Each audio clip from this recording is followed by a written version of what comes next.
Hey guys, welcome to my YouTube channel Study with Soumya. In this video, we are going to solve a coding problem, that is find peak element. So guys, as your TCS NQT and Wipro NLTH exam is approaching, and in both the exam, coding is a very essential section. So we will solve the problem, we will learn the approach and implement the same using C++.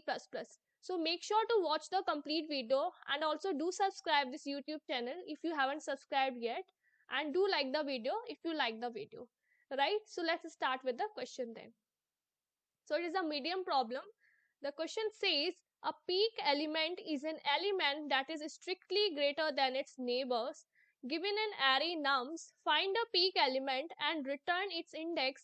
If the array contains multiple peak elements, return the index to any of the peaks. You may imagine that nums minus 1 equal to nums n equal to minus infinity. So the input given here is nums equal to 1, 2, 3, 1. So these are the elements and the output is 2. So guys, here 3 is a peak element because 3 is greater than its neighbors, that is 2 and 1. So 3 is stored at the index 2. So you have to return the index, right? Next example, we have an array of these many elements 1, 2, 1, 3, 5, 6, 4, right? And here you can see your function can return either index number 1. So here our 2, we can return index number 1 because you can see 2 is greater than its neighbor elements, that is 1 and 1. Also we can return where the peak element is 2, right? Also we can return index number 5 where the peak element is 6.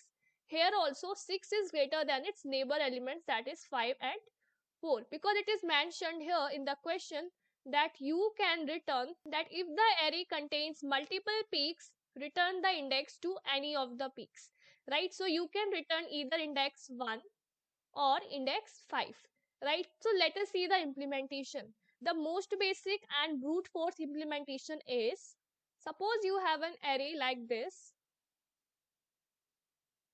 Okay, so this has the element 1, 2, 3, comma 1. So what we can do, let's take a variable max and initialize it with the first element of the given array, that is AR0, and let's take another variable to keep track of the position, and you can initialize it with 0, right? So this first element, we are considering that this is the peak element.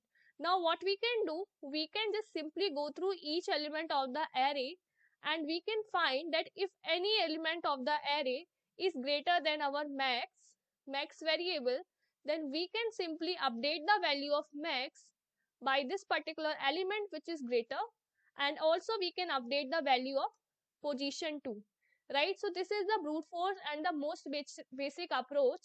The complexity for this particular solution is going to be big O of n, because here we are going through each and every element one by one, right? So let us see the implementation using C++. So what we have to do, first take a variable max, initialize it with the first element of array, that is nums0. Take another variable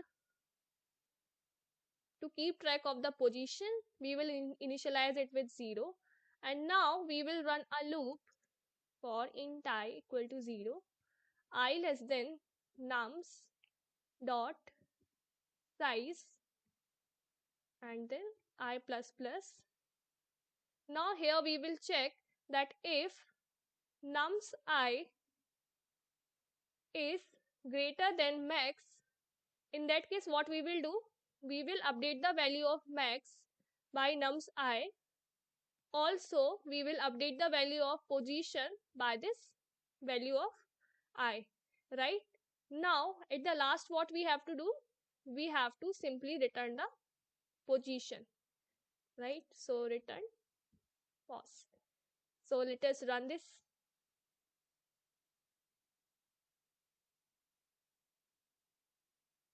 Okay, it is running fine. Let us submit our solution. Yeah, so it got accepted, right? Now, is this the only approach that we can use, or there is any other approach better than this one? Obviously, guys, there is another approach that we can use to solve this problem. What is this approach? Let me discuss. So, guys, suppose your array has elements 1, 2, 3, 1. Right here, 2 is our peak element. Or, yeah. So, what we can do, we can use the approach of binary search here. Okay. This is kind of interesting. By using binary search, we can reduce the complexity of our problem, right? So right now the complexity is big O of n, but by using binary search, we can make it up to big O of log n. So what basically we can do, we can take two pointers, that is high and low. Let us initialize the high by the length of array -1 and low with 0.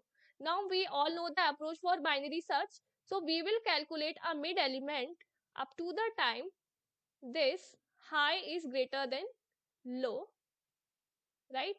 And what we will do, we will store the high plus low middle element in this particular variable mid, right?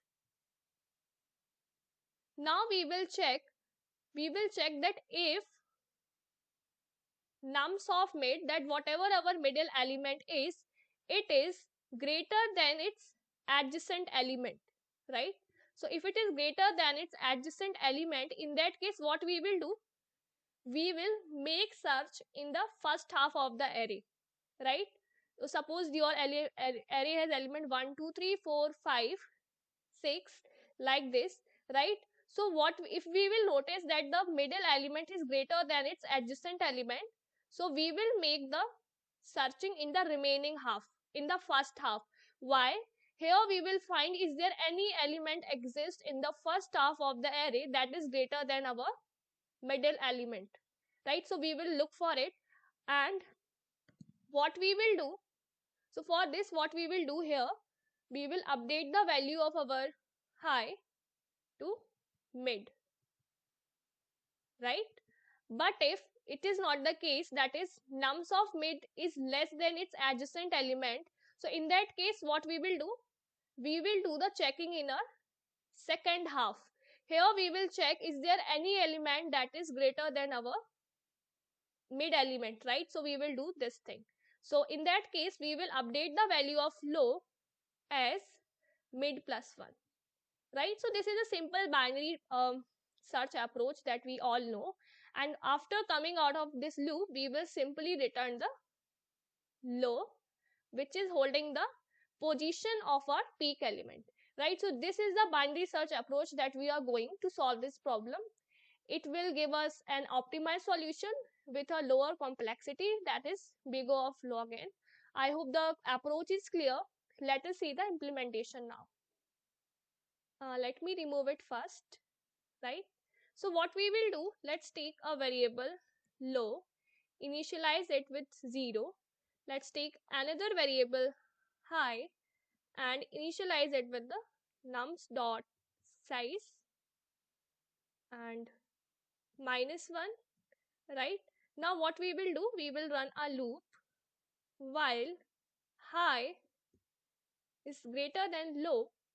In that case what we will do, we will calculate a mid element, that is by high plus low divide by 2. Now here we will check that if nums of mid is greater than its adjacent element, greater than nums of mid plus 1, right? In that case what we will do, we will update the value of high as mid. Otherwise, if this is not the case, then we will update the value of low as mid plus 1, right? And after coming out of this loop, what we will do, we will simply return the value of low. So here low is holding the position of our peak element. Let us run our solution.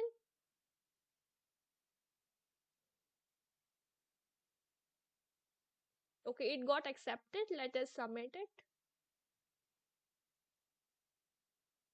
Okay, it got accepted, right, guys? So see, it is very important that you should be aware of all the sorting and searching algorithms, because somehow indirectly you can use these algorithms to optimize your solution. I hope you like the video.